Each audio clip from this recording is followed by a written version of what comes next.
The woman in the light blue suit stood on my mother's grave and smiled. Not the grave itself, but the land where my mother had scattered my grandmother's ashes 30 years ago. The land she had left me in her will.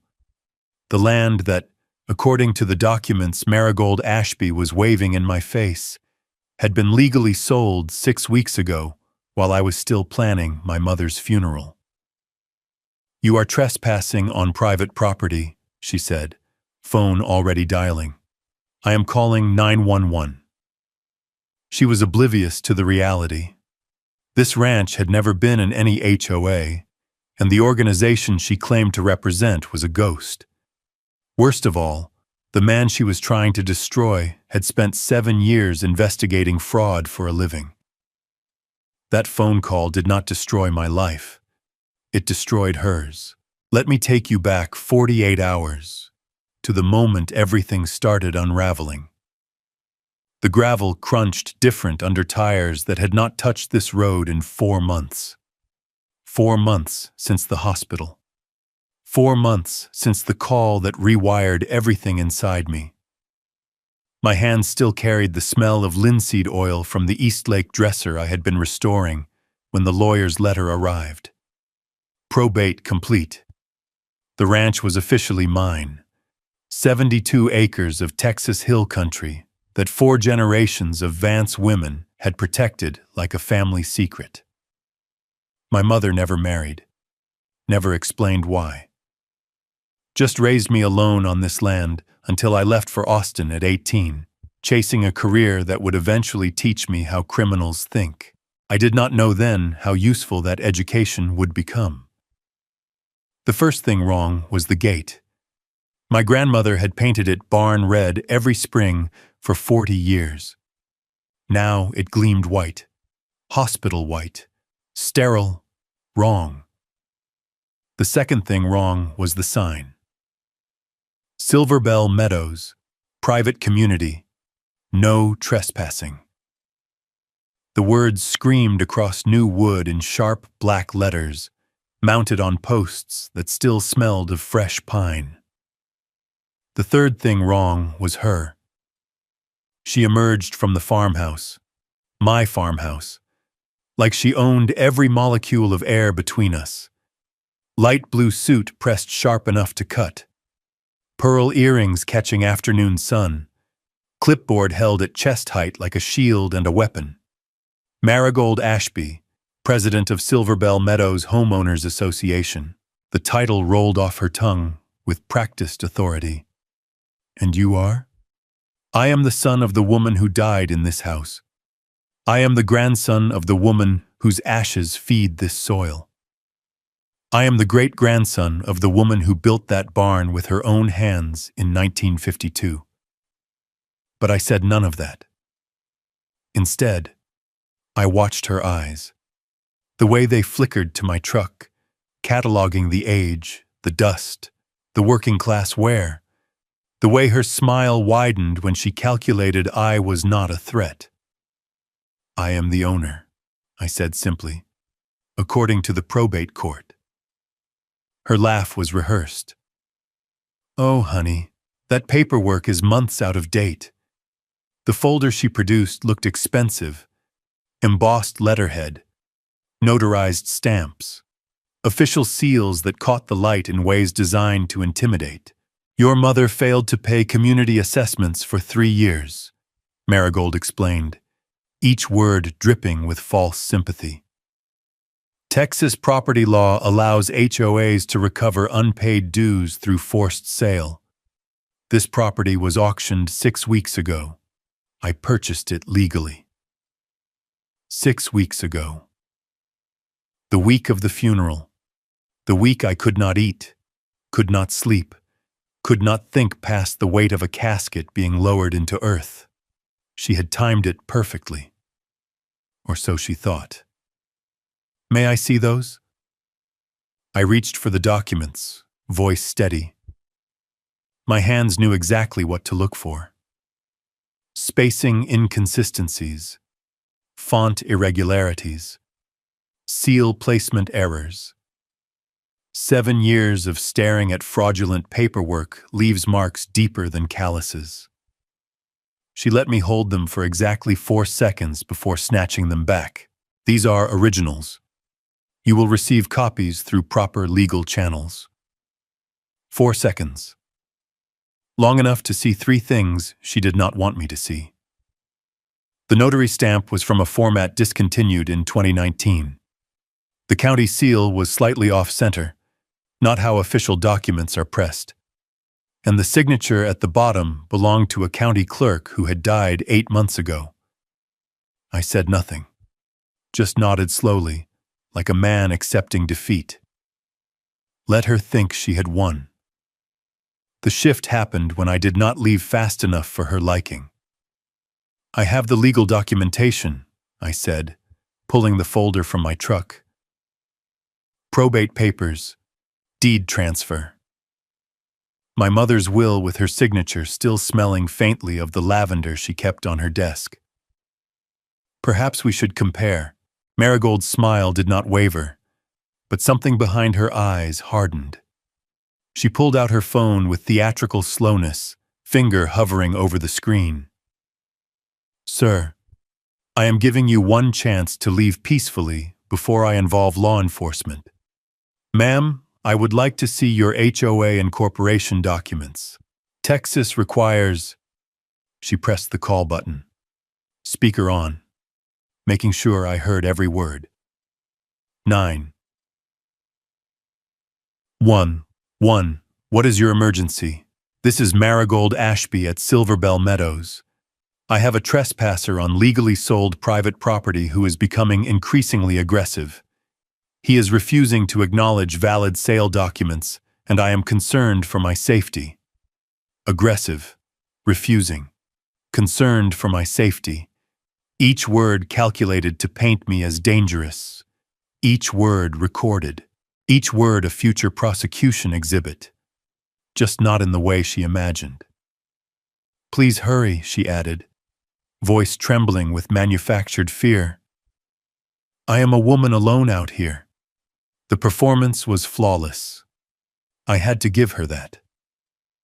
But performances have programs, and programs have credits, and I was very, very good at reading credits. Deputy Easton arrived in 11 minutes, young, earnest, clearly trained to de-escalate. He examined both sets of documents with the careful attention of someone who wanted to do the right thing, but did not have the tools to know what right looked like. Sir, these folks have what appears to be proper documentation. The word appears hung in the air. He was not certain. Good instincts. But instincts do not override paperwork in roadside disputes. I understand, I said, handing him my card. Just my name and phone number. Nothing about my former profession. I will resolve this through legal channels. Marigold's smile could have curdled milk. I am sure we can work something out, she said sweetly. Perhaps a small settlement to compensate for the confusion your mother's financial difficulties caused everyone. Financial difficulties. My mother, who had paid every bill 2 weeks early for 40 years. My mother, who would rather starve than owe a cent. I drove away with that insult ringing in my ears. Past the barn my great-grandmother built. Past the creek where my grandmother taught me to fish. Past the oak tree where my mother's ashes had joined the soil she loved. I was not retreating. I was reloading. Pemberton Hale's office smelled like old leather and older cases. The man himself looked like someone had carved a lawyer out of weathered oak. Silver hair cropped military short. Eyes that had seen JAG courts martial and civilian fraud trials in equal measure. Tell me about the documents, he said, not bothering with pleasantries. I described everything. The discontinued notary format. The off-center seal. The dead clerk's signature. Penn's eyebrows climbed higher with each detail. You noticed all that in 4 seconds? I used to get paid to notice. He leaned back, reassessing. Insurance fraud investigation? USAA. 7 years. Specialized in document forensics and staged claims. The secret I had kept from Marigold. The weapon she did not know I carried. I have seen every forgery technique in the book. Hers is amateur. Expensive-looking amateur, but amateur. Penn pulled a yellow legal pad from his desk. Then let us find out exactly how amateur. The next 6 hours demolished every claim Marigold had made. Penn's paralegal, a sharp-eyed woman named Letitia, attacked the state business registry first. Silverbell Meadows Homeowners Association, she announced, fingers flying across keys. No corporate filing, no assumed name certificate, no registered agent. This organization has never legally existed in Texas. Penn pulled property records going back to 1952. Agricultural zoning classification, since your great-grandmother purchased the land. No HOA covenants ever filed. No community restrictions. No shared maintenance obligations. This property has been legally independent for 72 years. The tax records told the same story. Current on all obligations, Letitia confirmed. Zero balance. No liens, no assessments, no unpaid dues of any kind. Your mother paid her last property tax bill 3 weeks before she passed. Every claim Marigold had made, every document she had waived, every word she had spoken to 911, all of it built on nothing but expensive paper and audacious lies. She has done this before, I said, a certainty settling in my chest. This kind of operation is not improvised. It is practiced. Penn nodded slowly. Then let us find out where she practiced. Harlan Finch was the kind of investigator who made databases nervous. Former FBI, 20 years tracking white-collar crime, now private but still connected to the networks that mattered. Your friend Marigold Ashby, he reported within 48 hours, has more names than a phone book. Marigold Ashby in Texas, Margaret Ashford in Louisiana, Marjorie Albright in Oklahoma, Meredith Atwood in New Mexico. 4 states, 4 identities. Each one leaving behind a trail of forged documents, fake authority claims, and families who had lost property before they understood what was happening. Pattern is always the same, Harlan continued. She identifies isolated properties during ownership transitions. Deaths, divorces, military deployments, creates fake HOA paperwork, sells to out-of-state buyers before anyone knows to look. By the time the real owners figure it out, she is already gone. The timing of her arrival in Texas suddenly made terrible sense. She had been watching obituaries, waiting for the right vulnerability. My mother's death was not just an opportunity. It was her target. Current financial situation? I asked, though I already suspected the answer. She is into a casino group for $220,000. The kind of group that does not file lawsuits. They file missing persons reports. Harlan's voice dropped. She is not running a con because she wants to, Sutter. She is running a con because she has to. That makes her dangerous. Dangerous, desperate, and currently sleeping in my mother's house. Cordelia Blackwood had watched this land for 45 years from her porch across the valley. 83 years old, memory sharp as barbed wire, and absolutely furious at what she had witnessed. That woman showed up 2 days after your mother's obituary ran, Cordy said, her voice carrying the particular anger of someone who had been fooled and knew it. Said she was helping manage the property transition, showed us papers, official-looking papers, She pulled a box from her attic. 40 years of correspondence my mother had copied and shared with her closest neighbor. Letters from county officials confirming the ranch's independent status. Tax receipts proving decades of timely payments.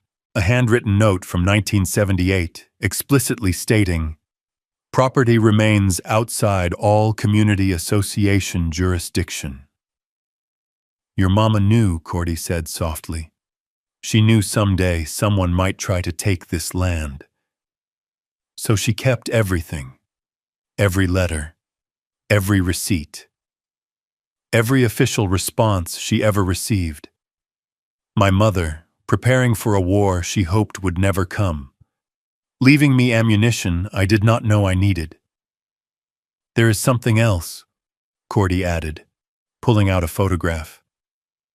3 weeks ago, that Ashby woman had construction crews out here. Middle of the night. I took pictures. The photos showed workers installing fence posts and security cameras. On my land, while I was still legally entitled to every inch of it. That was not just fraud anymore. That was criminal trespass, destruction of property, and possibly breaking and entering. The case against Marigold Ashby was building itself. But Marigold was not sitting idle. While I gathered evidence, she manufactured narrative.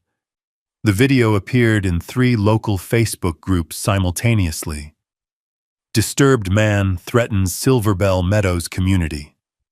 Footage from our first confrontation, cleverly edited to remove her 911 call, her insults about my mother, her physical blocking of my path. What remained was me, voice raised. Me stepping forward. Me looking like exactly the threat she had described to the dispatcher. The comments were brutal. Another entitled person who cannot accept reality. These people need mental health intervention. Thank goodness someone like Marigold is protecting the community. 300 shares in 24 hours. My phone started ringing. Clients canceling restoration projects. We saw the video. We do not want controversy. Business I had built over a decade, bleeding out because of 60 seconds of manipulated footage. She was not just trying to take my land. She was trying to erase me. The certified letter arrived on a Thursday. Emergency safety demolition order screamed across the letterhead. The barn my great-grandmother had built, the one still standing strong after 72 years, had suddenly become an imminent structural hazard, requiring removal within 48 hours. The order cited inspections that never happened. Engineers who did not exist. Danger assessments that contradicted every legitimate survey on file with the county. "She is accelerating," Penn warned when I called. "The loan sharks must be pressing harder. She needs this property liquidated fast." I calculated the timeline. 48 hours to demolition. 72 hours until our restraining order hearing. A 24-hour gap where she could reduce my family's history to splinters and claim safety emergency as justification. "I am going out there," I said, "with cameras. If she wants to destroy that barn, she will have to do it on record." "Sutter, that could be exactly what she wants. Another confrontation, another video. Maybe. But some things are worth the risk.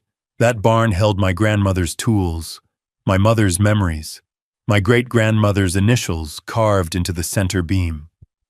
4 generations of Vance women had protected this land. I was not about to be the one who let it fall. Dawn came gray and humid. I had positioned my truck behind the barn, parked where any demolition equipment would have to move it first, or destroy it trying. The construction crew arrived at 7 a.m. 3 trucks, a bulldozer, and Marigold's white SUV following like a general overseeing her army. She stepped out in that light blue suit, somehow pristine despite the dusty road. But something was different today. The manufactured calm was cracking. I could see it in the way her eyes kept darting to her phone, the slight tremor in her hands as she gripped her clipboard. Mr. Vance. She pronounced my name like a disease.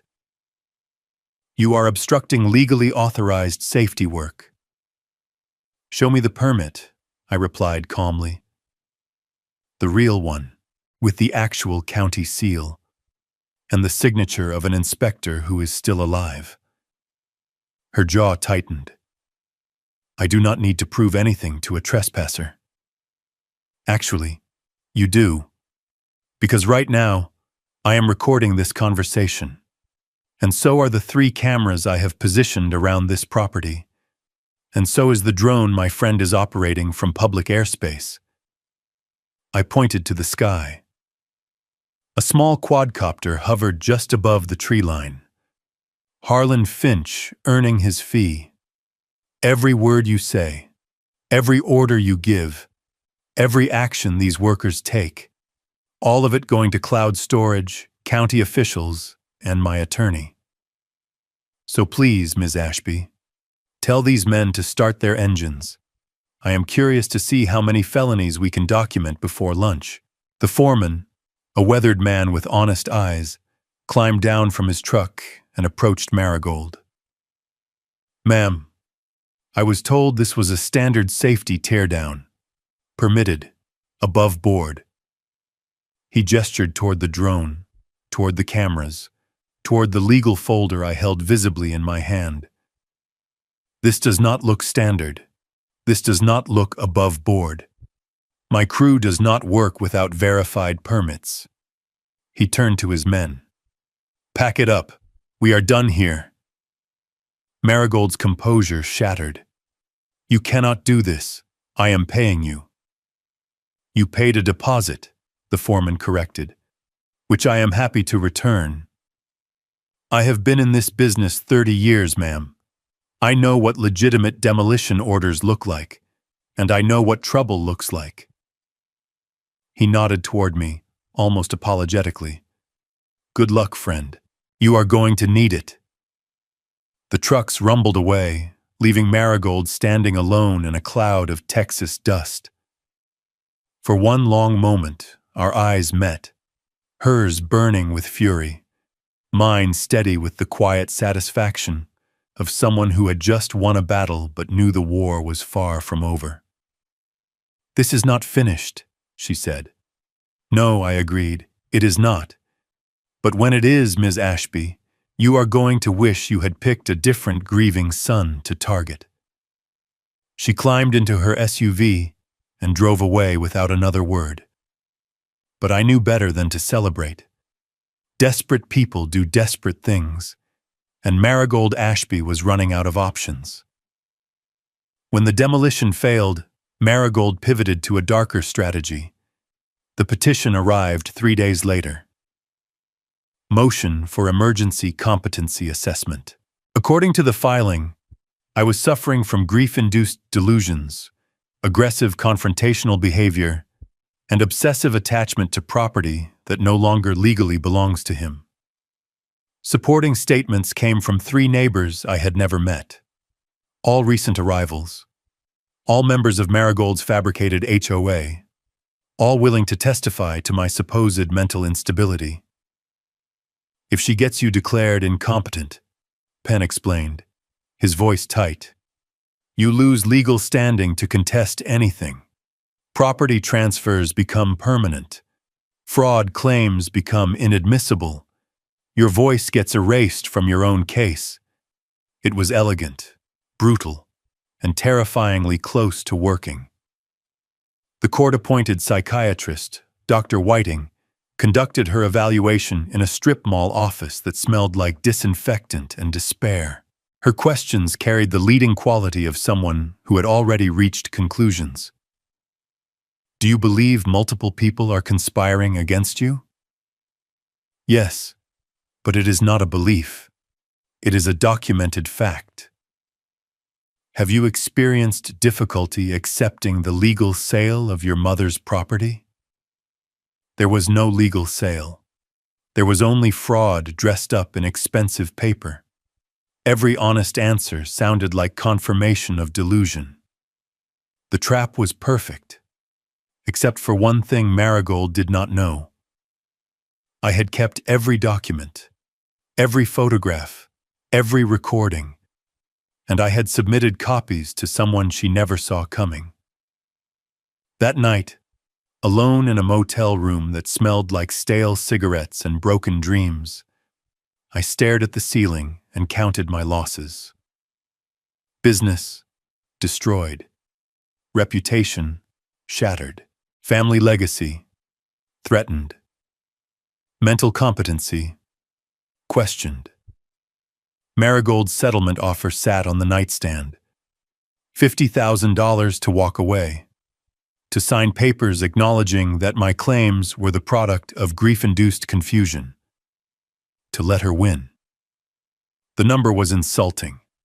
The ranch was worth $800,000.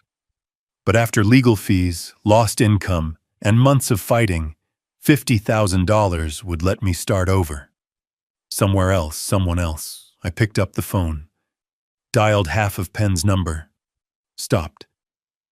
In the silence, I heard my mother's voice. The last thing she had said, 3 days before the end. That land is not just property, Sutter. It is where we remember who we are.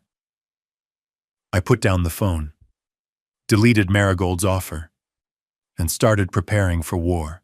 Because the next morning, the evidence I had been waiting for was finally ready. Odessa Yarbrough had worked in the county clerk's office for 31 years. She had processed thousands of property documents, knew every legitimate notary in the region, and had developed what she called the itch, an instinct for paperwork that was not right. I flagged these documents the day they were filed, she told Penn and me in the conference room. The seal pressure was wrong. The notary code was expired. And... She paused, pulling up a photograph. This signature? This supposedly belongs to my predecessor, Walter Hutchins. Walter died 8 months ago, I said. I noticed that during my first look. Odessa nodded grimly. What you did not notice, what you could not have noticed, is that Walter was left-handed. This signature was made by a right-handed person. The stroke direction is completely wrong. She spread the documents across the table. Forged deed transfer, fake HOA incorporation papers, fraudulent lien filings, each one bearing the same impossible signature. I have been building a file for 6 weeks, Odessa continued, waiting for someone to come asking the right questions. Your attorney's inquiry yesterday was exactly what I needed to move forward officially. She handed Penn a flash drive. This contains everything. Digital creation timestamps showing all documents were generated on the same computer in a 12-hour period. IP traces leading to an internet cafe in Austin, and metadata proving these were fraudulent templates created using a notorious online scam toolkit, usually sold for less than $50, $49.95. That is what my family's legacy was worth to Marigold Ashby. Less than a nice dinner. Harlan Finch had been busy. The wall of his office looked like a serial investigation. Red strings connecting photos, documents, and newspaper clippings across 4 states. 17 confirmed victims, he announced. Probably 30 more who did not report or could not prove it. Total estimated fraud, $4.2 million over 9 years. He walked me through the pattern. Louisiana. A widow lost her husband's fishing camp. Oklahoma. A deployed soldier returned to find his childhood home sold. New Mexico. An elderly couple forced into assisted living after their HOA condemned their house as unlivable.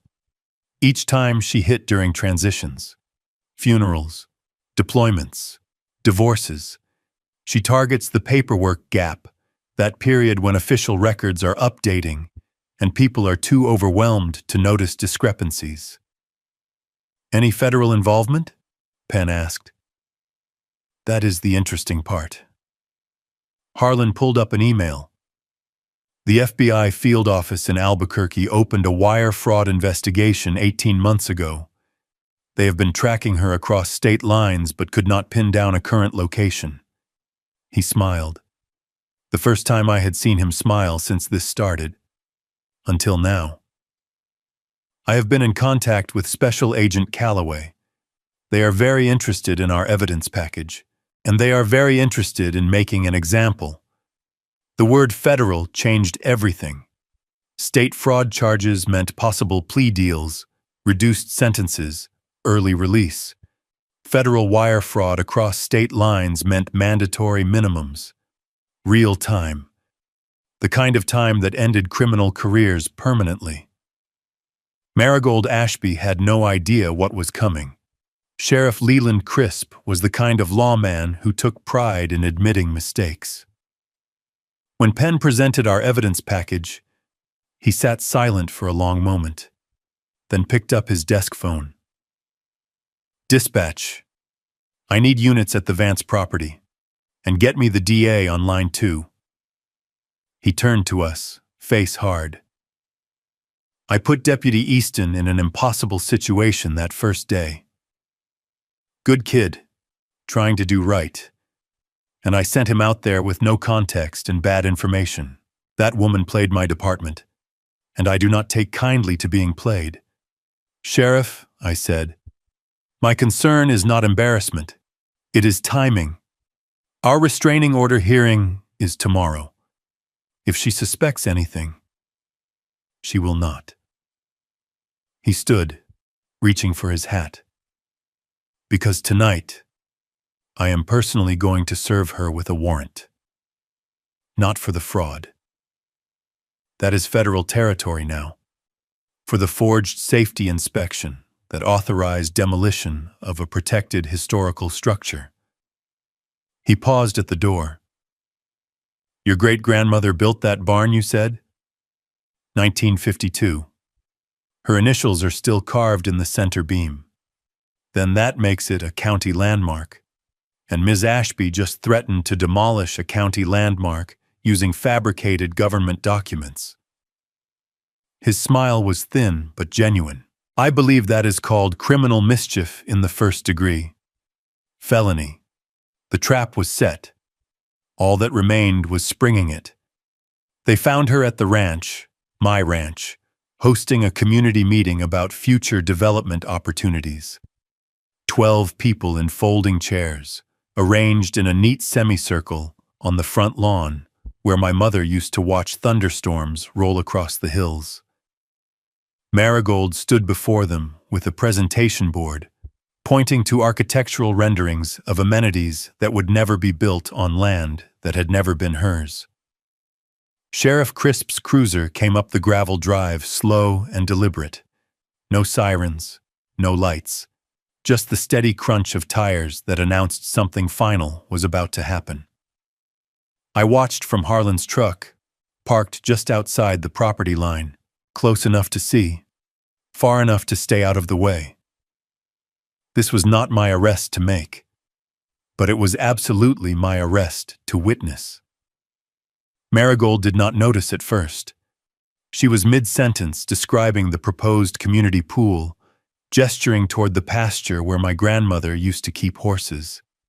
Her voice carried that same practiced authority, that same manufactured warmth that had fooled so many people in so many states. Then the cruiser door opened, and everything changed. Sheriff Crisp walked toward the gathering with Deputy Easton flanking his right side. 2 additional officers positioned themselves near the driveway, blocking any exit. The formation was textbook, calm, professional, inescapable. Marigold Ashby?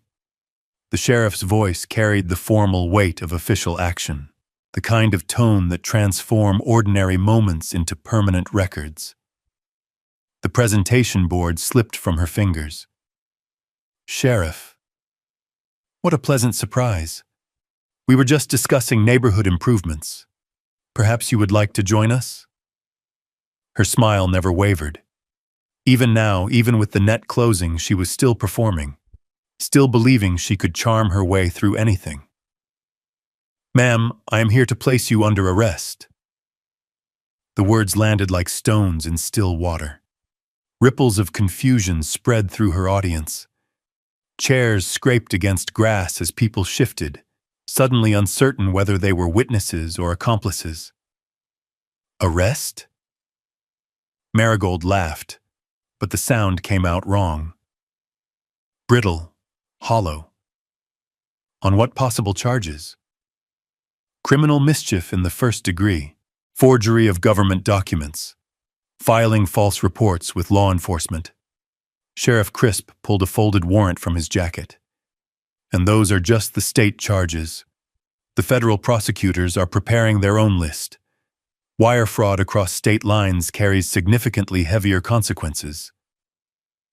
"This is ridiculous." Her voice climbed half an octave. "I have documentation. Your documentation was created on a single computer 6 weeks ago using templates downloaded from the internet." The sheriff's tone remained level, almost conversational. "We have the metadata, the IP address, and the credit card receipt for the $49.95 purchase. We also have 17 other victims across 4 states and a federal wire fraud investigation that is very interested in meeting you." The audience members began edging toward the exits, folding chairs abandoned, eyes averted. Nobody wanted to be associated with what was unfolding. The community Marigold had manufactured was dissolving in real time, revealing itself as nothing more than smoke and desperate hope.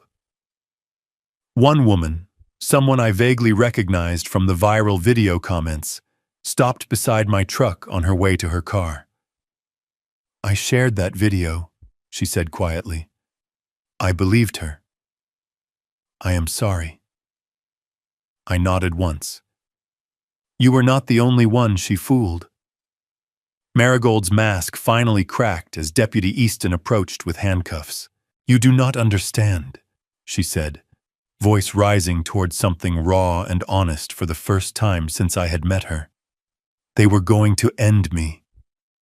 I owed money to people who do not forgive debts. I had no choice.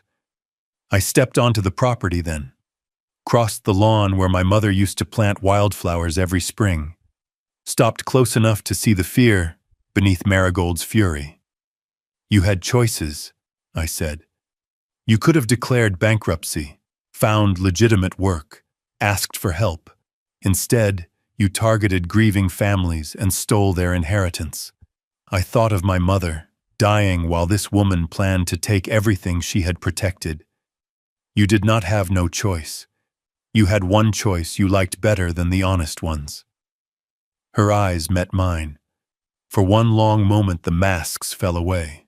I saw the desperation that had driven her across 4 states, leaving destruction in her wake. I saw the fear of people who collected debts with methods that never appeared in court records. I saw a woman who had made a series of terrible decisions and was only now realizing how completely those decisions had destroyed her. I almost felt sorry for her. Almost. Then I remembered my mother's ashes in this soil, my grandmother's tools in that barn, my great-grandmother's initials carved into the center beam. 4 generations of Vance women who had protected this land through drought and depression, through war and want, through every hardship life could throw at them. And this woman had tried to take it all with $49 worth of fake paperwork. Deputy Easton stepped forward with the handcuffs. The click of metal seemed to echo across the hills, carrying with it the weight of 17 victims finally receiving acknowledgement that what happened to them was real. "Marigold Ashby, you have the right to remain silent. Anything you say can and will be used against you in a court of law. You have the right to an attorney. If you cannot afford an attorney, one will be provided for you. The Miranda warning continued, each word another nail in a coffin Marigold had built for herself.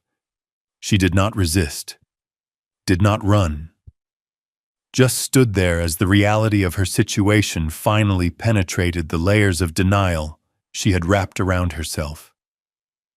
Sheriff Crisp guided her toward the cruiser, one hand on her elbow, professional to the last. At the door, she turned back toward me. It was never personal, she said. You were just convenient. I know, I replied. That is what makes it worse. The cruiser pulled away, taking Marigold Ashby toward a future she had never imagined when she first saw my mother's obituary and started planning her scheme.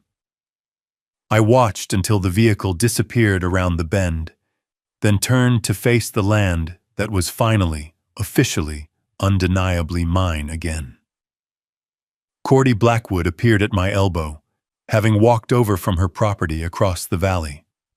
She had witnessed everything from her porch, as she had witnessed so much over 45 years. Your mama would be proud, she said softly. She is the one who gave me the tools, I replied. All those letters she kept, all that documentation, she knew this day might come. Cordy squeezed my arm with surprising strength. The Vance women always knew how to fight. You learned well. If you are still here at this point, you have walked this road with me. Every betrayal, every sleepless night. Thank you for staying. The federal charges came down 2 weeks later. Wire fraud across state lines. 17 counts, one for each confirmed victim. The prosecutor recommended consecutive sentencing, arguing that Marigold's pattern of targeting vulnerable families during their most difficult moments demonstrated a level of calculated cruelty that demanded maximum consequences. Her court-appointed attorney tried to negotiate. Diminished capacity due to gambling addiction. Coercion from loan sharks. First-time offender status in federal court. The prosecutor rejected each argument with the same evidence package I had helped compile. Marigold Ashby pleaded guilty to avoid trial. Her attorney made clear that juries did not look kindly on people who targeted military families and grieving widows. The evidence was overwhelming. The victims were sympathetic. A trial would only make things worse. The sentencing hearing drew observers from 3 states. Families who had lost property. Attorneys who had tried to help them. Journalists covering what was being called one of the most sophisticated property fraud schemes in recent Texas history. I sat in the front row, directly behind the prosecutor's table.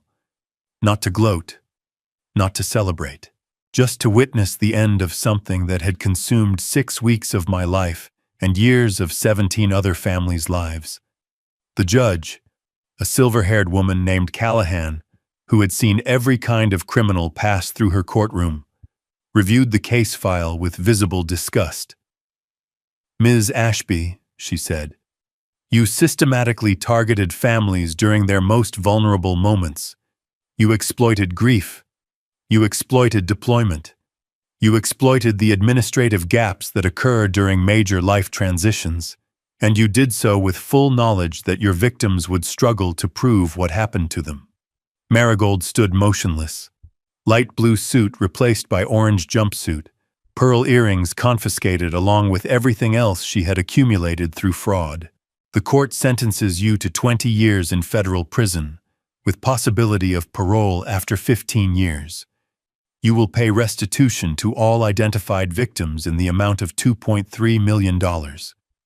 And upon release, you will be prohibited from participating in any real estate transactions, property management, or homeowner association activities for the remainder of your life. 20 years. The number hung in the air like a physical weight. Marigold swayed slightly, then steadied herself against the defense table. Do you have anything to say before sentencing is finalized? She turned toward the gallery, toward the families she had robbed, toward me. I am sorry, she said. The words sounded hollow even now, rehearsed rather than felt. I made terrible choices. I hurt people who did not deserve to be hurt. I hope someday you can forgive me. The widow from Louisiana shook her head slowly. The soldier from Oklahoma stared straight ahead, jaw clenched. The elderly couple from New Mexico held hands, tears streaming down weathered faces. Forgiveness would come eventually, perhaps, but not today. Today was for acknowledging that their suffering had been real, that someone was being held accountable, that the system had finally worked the way it was supposed to work. The bailiffs led Marigold away. She did not look back. The loan sharks who had pressured her into escalating desperation did not escape either.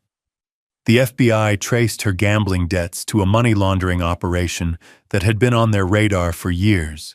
Marigold's testimony, offered in exchange for consideration at future parole hearings, brought down 3 additional defendants and led to the recovery of $1.8 million in illegally obtained funds.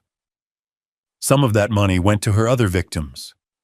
The widow in Louisiana got her husband's fishing camp back, the one he had built with his own hands before shipping out to Vietnam.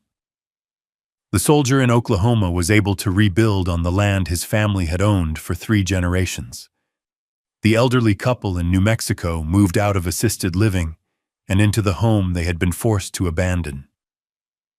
Justice, it turns out, has a ripple effect. One case solved 17. One woman exposed an empire. The day I officially reclaimed the ranch, Cordy Blackwood stood beside me at the gate. The white paint was already gone, replaced with the barn red my grandmother had used every spring. We had spent the previous weekend scraping and sanding, removing every trace of Marigold's occupation. The Silver Bell Meadows sign had been the first thing to go, reduced to kindling in Cordy's fire pit. The security cameras followed, donated to the sheriff's department for evidence in related cases. The fence posts came down last, returned to the hardware store for credit by a very apologetic construction foreman who wanted nothing more than to pretend he had never been involved. Now I stood with a new sign in my hands, carved by a woodworker in Fredericksburg who specialized in historical reproductions. Vance Ranch, it read. Established 1952. Your mama would have liked that, Cordy said, watching me bolt the sign into place. She is the one who inspired it. I stepped back to examine my work. All those years, she told me about the women who built this place. I never really understood until now. The barn still stood, my great-grandmother's initials still carved into the center beam. The letters had faded over 72 years, but they remained legible to anyone who knew where to look. E.V. for Emmeline Vance, the woman who had purchased this land with savings from 15 years of teaching school. The woman who had built that barn with help from neighbors and sheer determination. The woman who had established a legacy that would survive drought and depression, war and want, and now fraud. 4 generations of Vance women had protected this land. Now it would pass to a 5th. My niece, 10 years old and already asking about learning to ride. She had visited twice since the trial ended, running through pastures she would someday inherit, asking questions about the great-great-grandmother she had never met. Did she really build that barn herself? She had asked during her last visit. With help, I explained. But she drew the plans, she cut the wood, she drove most of the nails. People told her a woman could not do it. She did it anyway.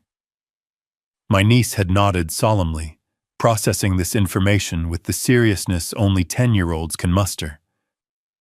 I want to be like that, she said. I want to build things that last. You will, I promised. And someday, you will add your initials to that beam, right next to hers. That evening, I sat on the porch where my mother had taken her last breath, watching the sun set over hills that had belonged to my family for 72 years. The light turned everything gold and amber, painting the pastures with the same warmth my grandmother had described in her letters. My mother had captured in her photographs. My great-grandmother had celebrated in her journals. The land was not just property. It was where we remembered who we were. Marigold Ashby had tried to take that. She had used fake authority, forged documents, and manufactured crises. She had targeted a grieving man and assumed he would be too broken to fight back. She had calculated that a working-class truck and calloused hands meant an easy victim. She was wrong. Because the thing about people who underestimate you, they never see the counterpunch coming, and they never expect the evidence trail you have been building since the moment they smiled and thought they had won. I thought about the other victims, the ones who had not been lucky enough to have a mother who saved everything, the ones who had not spent 7 years learning to spot forged documents, the ones who had lost their inheritance to a woman in a light blue suit and never understood how it happened. Penn and I had discussed starting a foundation, something to help families navigate property disputes, to provide legal resources for people who could not afford attorneys, to educate communities about the warning signs of real estate fraud. The Vance Foundation, maybe. Or the Emmeline Vance Memorial Fund, named for the woman who had started it all with 15 years of teacher's salary and a dream of owning her own land. The planning was still in early stages, but the commitment was real. What happened to me would not happen to others, not if I could help prevent it. My phone buzzed. A text from Harlan Finch, heard from Callaway. 2 more victims identified in Arizona. Different name, same pattern. Going to need your consultation on the document analysis. I typed back a quick confirmation. The investigation was expanding. More victims meant more evidence. More evidence meant more charges. More charges meant more justice. Marigold Ashby had spent 9 years building an empire of lies. Now that empire was crumbling, one forged signature at a time. The stars emerged slowly, the way they always did over Texas hill country, appearing one by one until the sky blazed with more light than any city dweller could imagine. My grandmother used to say you could read the future in those stars, if you knew how to look. My mother used to say they were the souls of everyone who had loved this land before us, watching to make sure we took care of what they had built. I did not know what I believed, but I knew what I felt, sitting on that porch in the gathering darkness. I felt gratitude for my mother's foresight, for Cordy's loyalty, for Penn's expertise and Harlan's tenacity and Odessa's integrity, for Sheriff Crisp's willingness to admit mistakes and Deputy Easton's good instincts, for everyone who had helped turn an impossible situation into something like justice. I felt peace. The land was secure. The barn still stood. The legacy would continue. And I felt determination to honor what the Vance women had built, to protect what they had preserved, to add my own chapter to a story that had started 72 years ago with a school teacher's dream. Some battles are won with lawyers and evidence, some with patience and persistence, but all of them start with the same simple choice: refuse to be erased. I made that choice the moment Marigold Ashby stood on my mother's land and called it hers. I would make it again, without hesitation, every single time. The night deepened around me, carrying the sounds of crickets and distant cattle and wind moving through grass that had grown on this soil for longer than anyone could remember. Tomorrow I would start rebuilding my restoration business. Next week, I would meet with Penn about the foundation. Next month, I would teach my niece to ride on the same paths where my grandmother had taught me. But tonight, I simply sat, watched, remembered, honored. The Vance women had protected this land for 4 generations. Now it fell to me to carry that tradition forward, to build something that would last, to make sure that when my time came, I could pass this place to someone who understood what it meant. Not just property, not just inheritance, but identity, history, home. Marigold Ashby had tried to reduce all of that to $49.95 worth of forged paperwork. She failed, and somewhere in a federal prison, serving the first night of a 20-year sentence, she was finally beginning to understand what that failure would cost her. I raised an invisible glass to the stars, to my mother, to my grandmother, to my great-grandmother Emmeline, who had started it all with nothing but determination and a dream. To the Vance women, I said softly, may their legacy endure. The stars did not answer, but in the silence that followed, I could have sworn I heard my mother's voice, carried on the wind from somewhere beyond the hills. Well done, Sutter. Well done. If this story moved you, hit like and subscribe. Share this video to help others protect their legacy. Your support keeps these stories coming. Until next time, protect what matters, document everything, and never let anyone tell you that your legacy is not worth fighting for. Just sharing some good energy today. Like the video and subscribe to Red Stories.